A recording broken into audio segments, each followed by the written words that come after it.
that said, there's a lot of pressure right now to restart the economies. So I think what you're going to see is phased in at different stages in different states.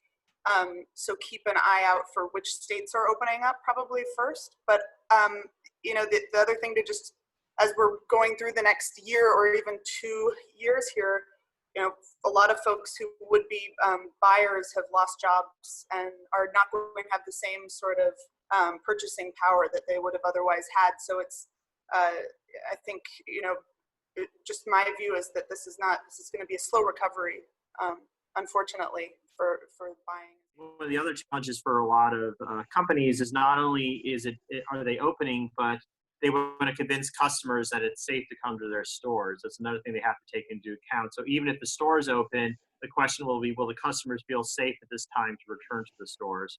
Another I think challenge that's going on too is a lot of the large scale stores, say your Macy's, JCPenney's, a lot of the stores, the big, I think box and mortar stores, or whatever they're called, are having a difficult time in this. So that's another question that they're going to have to look how well they can operate. So we could see some shifts in our economy. We saw probably in the last year and a half or so is there was an accelerated diversification away from China because of the US-China trade tensions and tariffs put there and companies not wanting to get trapped. But I think what we're seeing right now is probably every company in the world realizing that it had been too reliant on China. And we were talking just to one major MNC today, which, you know, they had looked at diversifying their tier 1 suppliers. They hadn't looked as closely at the tier 2, and only to discover that even if the tier 1 had diversified away from China, you know, was not in China, their suppliers were from China. So I think that this experience is a wake-up call for India. Vietnam is very well positioned. It's had very stable government and very dynamic economy. It looks like it's well poised to be one of the first to recover from the outbreak. You know, there's constraints though. And one of the things that we were seeing even last year as companies were looking to diversify more of their production here, logistics, transportation infrastructure is a huge capacity constraint here.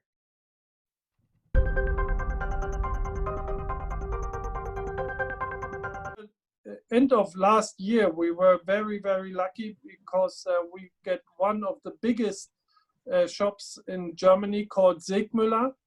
And they have 5 shops in all over Germany, and they are all more than 40,000 square meters. And the total turnover is more than 1 billion euro. And they are also sharing our buying group now since 1st of January. But also for them, the situation is very, very difficult because they can open, at the moment, they can open their shop in Cologne.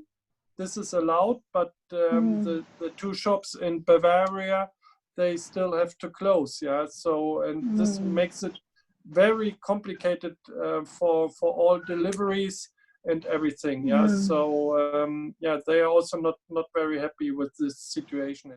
I think for this year, maybe we can order a few containers with existing items, and someone have to fill up his stock or something like this. But I think there is no point or no strategy that we can make that we have any new contacts, new supplier or whatever. Yeah, because this normally we do in March. Yeah, like we would do in also this March, but it was impossible. So yeah, I think this is the situation for this year. I think it will, in a few weeks, it will go back to the normal life. I think maybe people try to divide their risk. Yeah. For example, if you just have at the moment, if you just have one supplier for chairs from China, maybe they say, okay, we have to share this this turnover into 2 or 3 suppliers, maybe one Yes. from China, one from Vietnam, one from Yeah. Indonesia, or something like this. Yeah. I think this is a situation which can happen in the future. That we will get a huge industry, for example, a huge furniture industry back in Germany.